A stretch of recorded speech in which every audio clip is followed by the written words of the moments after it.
Friends, अगर आप ये समझ रहे हैं कि आप पाई की वैल्यू जानते हैं तो आप बहुत बड़ी गलती में हैं। इनफैक्ट पाई की वैल्यू इस संसार में कोई भी नहीं बता सकता है, कोई भी नहीं। अब आइए समझते हैं कैसे।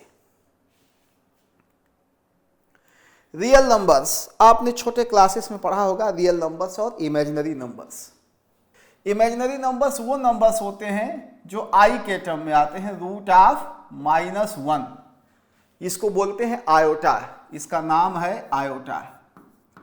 तो जो नंबर आयोटा के टर्म में आते हैं, आई के टर्म में आते हैं, वो कहलाते हैं इमेजिनरी। यहां हम आपसे रियल नंबर्स की बात कर रहे हैं। तो रियल नंबर्स को दो पार्ट में क्लासिफाई किया गया है, टर्मिनेटिंग नंबर्स और नॉन टर्मिनेटिंग नंबर्स। टर्मिनेट का मतलब होता है खत्म होना, समाप्त होना। तो टर्मिनेटिंग नंबर्स देखिए आप, यहाँ पे जो नंबर्स दिखाए गए हैं वो डेसिमल पॉइंट के 1 डिजिट के बाद, डेसिमल पॉइंट के 2 डिजिट के बाद, या डेसिमल पॉइंट के 3 डिजिट के बाद, या डेसिमल पॉइंट के फाइनाइट डिजिट के बाद जाके रुक जाते हैं, समाप्त हो जाते हैं। ऐसे नंबर्स को कहा जाता है टर्मिनेटिंग नंबर्स। और नॉन टर्मिनेटिंग, जो डेसिमल पॉइंट के बाद समाप्त नहीं होते हैं, उसमें इनफाइनाइट नंबर ऑफ डिजिट्स आते हैं, कभी खत्म नहीं होते हैं। आइए देखिए, ये कुछ एग्जाम्पल्स दिखाए गए हैं। 1.333 dot dot dot dot dot dot का मतलब है कि ऐसे 33 आता रहेगा इनफाइनाइट टाइम्स। यहाँ पे सेकेंड एग्जाम्पल 4.747474। तीसरा एग्जाम्पल देखिए 7.839839 बार बार आ रहा है, ये इन्फिनिटी तक चलेंगे। तो ये नंबर्स इन्फिनिटी तक चलेंगे, कभी समाप्त नहीं होंगे। तो इसीलिए इनको नॉन टर्मिनेटिंग नंबर्स की कैटेगरी में रखा गया है। नॉन टर्मिनेटिंग की एक कैटेगरी और भी है, देखिए ध्यान से। यहां पर देखिए जो नंबर्स लिखे हुए हैं ये कभी भी खत्म नहीं होंगे, ये भी इन्फिनिटी तक चलेंगे, यानी इसमें भी इनफाइनाइट नंबर ऑफ डिजिट्स आएंगे। तो ये भी नॉन टर्मिनेटिंग है, ये भी नॉन टर्मिनेटिंग है, लेकिन दोनों में फर्क है। क्या फर्क है देखिए, यहां पे जो नंबर्स आ रहे हैं उसमें एक रिपीटिशन है, एक लय है, एक पैटर्न है। देखिए यहाँ पे 33 बार बार रिपीट कर रहा है, यहाँ पे 747474 बार बार रिपीट कर रहा है, यहाँ पे 839 बार बार रिपीट कर रहा है। लेकिन इसमें नंबर तो इन्फिनिटी तक चल रहे हैं, लेकिन कोई लय नहीं है, कोई पैटर्न नहीं है, कोई रिपीटिशन नहीं है। तो नॉन टर्मिनेटिंग को हम दो कैटेगरी में बांटेंगे। एक ऐसे नंबर जो खत्म तो नहीं होते, इन्फिनिटी तक चलेंगे, लेकिन उसमें एक पैटर्न होगा, एक पर्टिकुलर फैशन से वो आएंगे। और एक ऐसा कैटेगरी जिसमें कोई पर्टिकुलर फैशन नहीं होगा, कभी कुछ आ जाएगा, कभी कुछ आ जाएगा, कुछ नहीं पता है कि आगे क्या आएगा। तो नॉन टर्मिनेटिंग को दो कैटेगरीज में रखा गया है। इसलिए एक ऐसे नंबर्स जो एक पैटर्न को फॉलो करते हैं और एक ऐसे नंबर जो किसी भी पैटर्न को नहीं फॉलो करते हैं। इन दोनों नंबर्स में एक समानता भी है, ये दोनों नंबर्स इन्फिनिटी तक चलते हैं, यानी इसमें इनफाइनाइट नंबर ऑफ डिजिट्स होते हैं डेसिमल पॉइंट के बाद। बस डिफरेंस क्या है, इसमें एक पैटर्न है, इसमें कोई भी पैटर्न नहीं है। अब आगे देखिए, इसीलिए इसको कहा गया है नॉन टर्मिनेटिंग बट रिपीटिंग, यानी कभी खत्म तो नहीं होगा लेकिन रिपीट करेगा, एक पैटर्न रहेगा उसमें। यहां देखिए ये नाइदर टर्मिनेटिंग है ना रिपीटिंग है, ना तो टर्मिनेट करेगा ना तो रिपीट करेगा। अब आगे देखिए, ये जो नंबर है टर्मिनेटिंग, ये रेशनल नंबर होता है। अब रेशनल इरेशनल आज के लेक्चर का विषय नहीं है, ये आप जानते होंगे। और जो नॉन टर्मिनेटिंग का पहला वाला कैटेगरी है, रिपीटिंग वाला, वो भी रेशनल होता है, ये भी एक रेशनल नंबर है, और ये आपका इरेशनल नंबर है। तो दिमाग में एक चीज घुसा लीजिए कि जो इरेशनल नंबर होते हैं वो डेसिमल पॉइंट के बाद कभी खत्म नहीं होंगे और कोई भी डिजिट किसी खास तरीके से रिपीट नहीं करेगा। ऐसे नंबर्स को हम क्या कहेंगे, इरेशनल नंबर्स, यानी ऐसे नंबर्स जो नाइदर टर्मिनेटिंग है ना रिपीटिंग है। तो इसको कॉपी कर लीजिए, फिर थोड़ी देर में आपके सामने हाजिर हो रहे हैं। अब दोस्तों आपको पाई के कंसेप्ट के बारे में बताते हैं, ध्यान से देखिए। कंसेप्ट ऑफ पाई, यानी पाई क्या है एग्जैक्टली। हम लोग पाई की वैल्यू जानते हैं 22/7 या 3.14, वो जो कि गलत है। आइए देखिए, do you agree with the statement pi is equal to 22/7 और 3.14? आंसर दे रहा है no, it's a wrong statement. आगे क्या बताया गया, it's correct explanation is given as. अब हम पाई का करेक्ट एक्सप्लेनेशन देने जा रहे हैं। यहां पे देखिए, यहां कई साइज के सर्किल लिए गए हैं, ये बड़ा सर्किल, उससे छोटा सर्किल, सबसे छोटा सर्किल।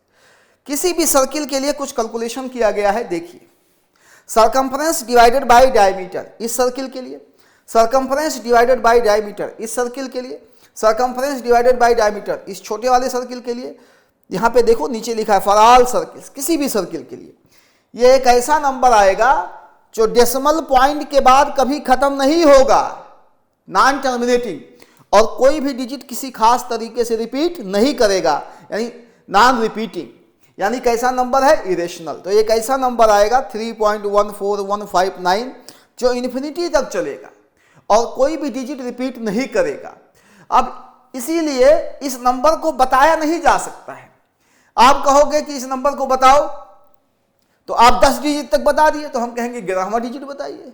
आपने इस नंबर की वैल्यू 100 डिजिट तक बता दिया तो हम कहेंगे भाई आप 101वां डिजिट बताइए। आप इसकी वैल्यू 500 डिजिट तक बता दीजिए, हम कहेंगे 501वां वैल्यू बताइए क्या है। तो कोई लिमिट नहीं है, ये इन्फिनिटी तक चलेगा और कोई पैटर्न नहीं है कि आप बता सकते हो कि 333 या 454545, ऐसा कोई पैटर्न ही नहीं है।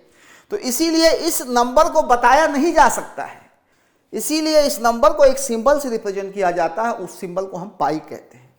तो पाई की वैल्यू हम लिखते हैं pi is equal to 3.14159 and so on dot infinity तक। ये आपका इन्फिनिटी तक चलेगा और कोई भी डिजिट किसी खास तरीके से रिपीट नहीं कर सकता है।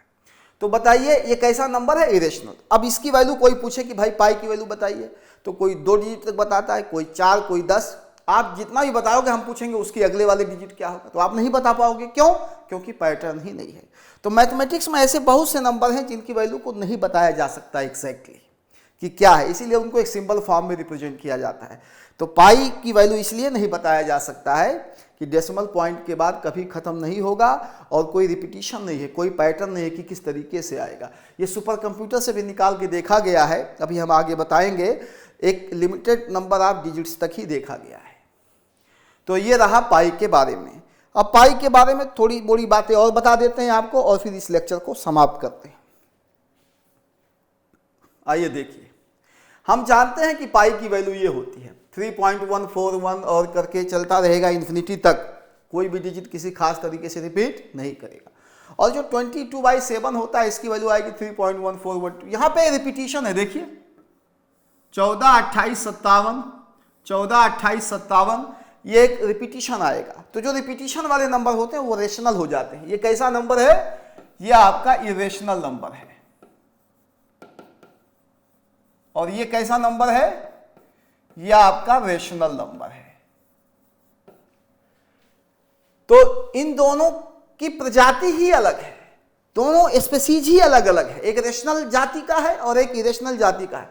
तो पाई और 22/7 कैन नेवर बी कंपेयर्ड। यहां पे लिखा हुआ है, देखिए पाई नॉट इक्वल टू 22/7। हाँ, लगभग पाई 22/7 के बराबर होता है। देखिए क्यों। यहाँ पे जो रेड कलर से दिखाया गया है पाई की वैल्यू और 22/7 की वैल्यू डेसिमल पॉइंट के 2 डिजिट तक टैली करता है। देखिए 3.14, 3.14, उसके आगे नहीं टैली करता है। समझ गए ना बेटा? तो इसीलिए अप्रॉक्सीमेट कैलकुलेशन के लिए हम पाई की वैल्यू कितना ले लेते हैं? लगभग 22/7। अब एक बात और देखिए, पाई में 4 के बाद क्या आ रहा है? 1। 22/7 में 4 के बाद क्या आ रहा है? 2। तो कौन बड़ा होगा? 22/7 बड़ा होगा कि पाई बड़ा होगा? 22/7 बड़ा होगा। तो वही बात यहाँ पे लिखी हुई है। इनफैक्ट पाई स्लाइटली लेस देन 22/7। पाई की वैल्यू हल्का सा कम होता है 22/7।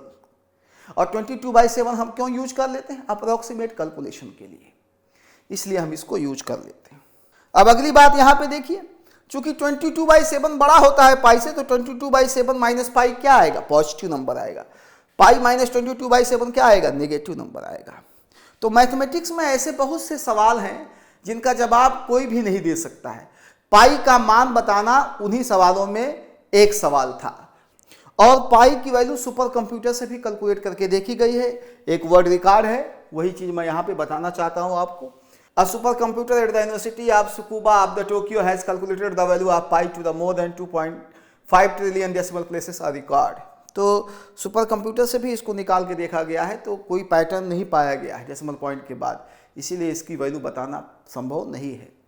तो उम्मीद करते हैं दोस्तों कि ये वीडियो आपको अच्छा लगा होगा। इसी तरीके के और अच्छे वीडियोस देखना चाहते हैं तो हमारे चैनल को सब्सक्राइब कर लीजिए। अब इसी तरीके के एक नए सवाल के साथ हम फिर मिलेंगे एक नए वीडियो में।